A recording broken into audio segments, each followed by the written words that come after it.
দিয়ে নিন এই স্টোরিটি একমাত্র আর্মিদের জন্য। প্লিজ কেউ রিয়েল ভাববেন না, জাস্ট ফানির জন্য বানানো। জঙ্কুক তেকে কোলে নিয়ে সিঁড়ি বেয়ে ওপরের দিকে হাঁটতে থাকে। তে একবার জঙ্কুককে দেখছে, একবার আশেপাশে। তে কাকে রেখে কাকে দেখবে?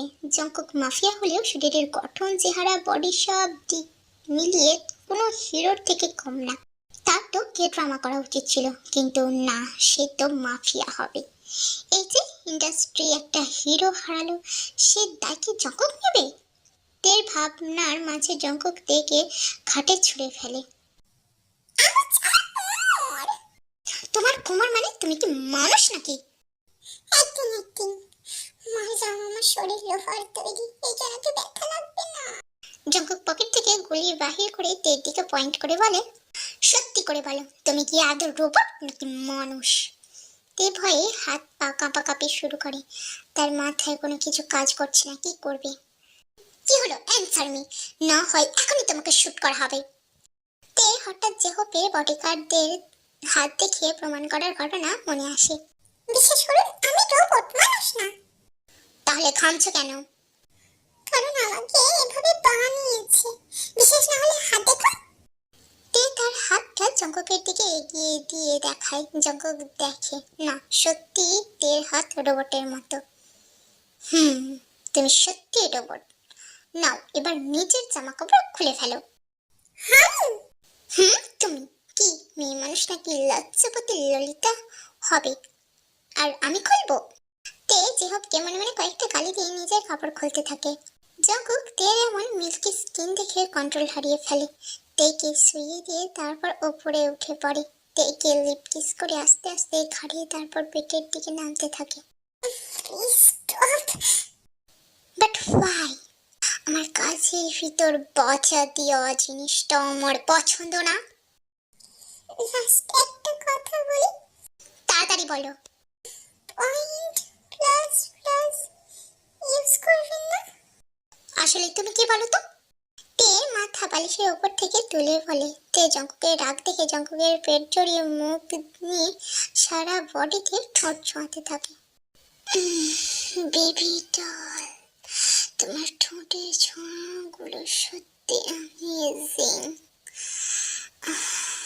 Please doll, warm your mouth and see my private part. What happened?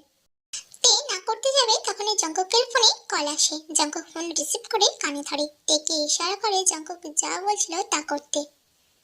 Hello sir, যে লোকটা কথা বলেছিলেন আমরা তাকে তুলে নিয়ে এসেছি, আপনি কি আসবেন?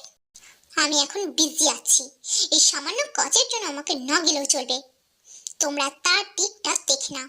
আর হ্যাঁ, লোকটাকে টুকরো টুকরো করে আগে আমার রয়্যাল ডগকে জিজ্ঞেস করবে খাবে কিনা। যদি খাই দিয়ে দিও, আর যদি না পছন্দ করে ওই কুত্তার বাচ্চাকে তাহলে টুকরো টুকরো করে নদীতে ফেলে দিও। আর মাথাটা লোকালয় কোথাও ফেলবে, যাতে তার দলের লোকেরা বোঝে জঙ্কুকের সাথে চালাকি করার ফল। জি বস। জঙ্কুকের কথা শুনে তের মাথা ঘুরছে। সে কল্পনা করছে জঙ্কুক যখন জানতে পারবে তখন কি করবে। বিশ্বাস করুন স্যার, আমার কোনো দোষ নেই। এই তে রোবটকে নষ্ট করেছে, তারপর আমাকে বুদ্ধি দিয়েছে যাতে সে আপনার সাথে কয়েকদিন অভিনয় করবে আর আমি নতুন রোবট বানিয়ে ফেলবো সেই টাইমে। তোমার এত বড় সাহস, একে নিয়ে আমার রয়্যাল ডগের সামনে ছেড়ে দাও, কে ফেলুক। কি না, তোমার এত বড় সাহস আমাকে না বলো? তে সাথে সাথে হাসি আসে। আমি আপনাকে না বলিনি। তাহলে না কেন বলেছো? না তে পরে না থেকে চলুন আমরা হাঁটা শুরু করি। হোয়াট? আমি করছি। তে জঙ্কুকের লিটল বানি মুখে নিয়ে শেক করবে তখন জঙ্কুক বলে, আস্তে কামড় দিও না। তে জঙ্কুকের কথা মতো আস্তে আস্তে শেক করতে থাকে। It's feel really amazing V, আমি সত্যি এটা এনজয় করছি। একটু পর জঙ্কুক তেকে বিছানায় শুইয়ে দেয়। জঙ্কুক তের ভিতর নিজের প্রাইভেট পার্ট ইন করে স্লো মুভ করতে থাকে। এতে তের চিৎকার শুরু হয়ে যায়। জঙ্কুকের শব্দে কানে আসতেই জঙ্কুক আরো মরিয়া হয়ে ওঠে। বেবি ডল, আমি তো এখনো শুরু করিনি। Please doll, don't shout, only call baby.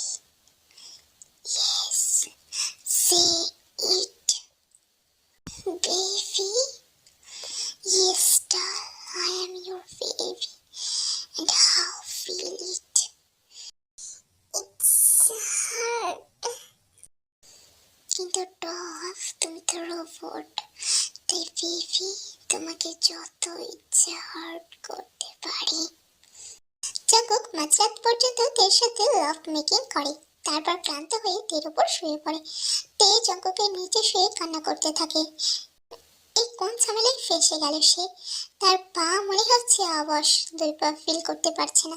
তে তো সকালের জন্য ভয় হচ্ছে। সকালে তে অবশ্য দেখে জঙ্কুক শিওর হয়ে যাবে তে মানুষ। তে ভেবে পাচ্ছে না কি করবে। কালকে পুরো শরীর ব্যথা নিয়ে জঙ্কুকের সামনে কি করে যাবে। তে জঙ্কুককে তার উপর থেকে আস্তে করে সরায়, তারপর ল্যাংড়াতে ল্যাংড়াতে নিজের কাপড় খুঁজতে থাকে। ব্যথা সহ্য করতে না পেরে মাঝে মধ্যে নিজের মুখ থেকে শব্দ বের হতে গেলে তে মুখ চেপে ধরে। কোনো মতে কাপড় পরে আস্তে আস্তে ওয়াশরুমে গিয়ে ফ্রেশ হয়ে নেয়, তারপর নিচে চলে যায়। আর ড্রয়িং রুমে যেখানে তার ব্যাগ পড়ে আছে, ব্যাগের থেকে ব্যথা আর সাথে বাচ্চা না হওয়ার ওষুধ দুটো হাতে নেয়। কিচেন রুমে গিয়ে তাড়াতাড়ি পানি নিয়ে ওষুধ খেয়ে নেয়। ওষুধ খেয়ে ওপরে যেতে পরে বিপদে। আশেপাশে ডানে মায়ে কোন রুম সে খুঁজে পাচ্ছে না। কোনটা জঙ্কুকের রুম। প্রায় 20 মিনিট এদিক ওদিক হাঁটে, কিন্তু কোনো লাভ হয় না। একটু পর শক্ত কিছু একটার সাথে ধাক্কা খাইতে ভয় পেয়ে সামনে তাকাতে দেখে জঙ্কুক মুখ রাগে লাল রক্তিম বর্ণ ধারণ করে দাঁড়িয়ে আছে। রুম ছেড়ে এখানে কি? আসলে আমি রুম খুঁজে পাচ্ছিলাম না।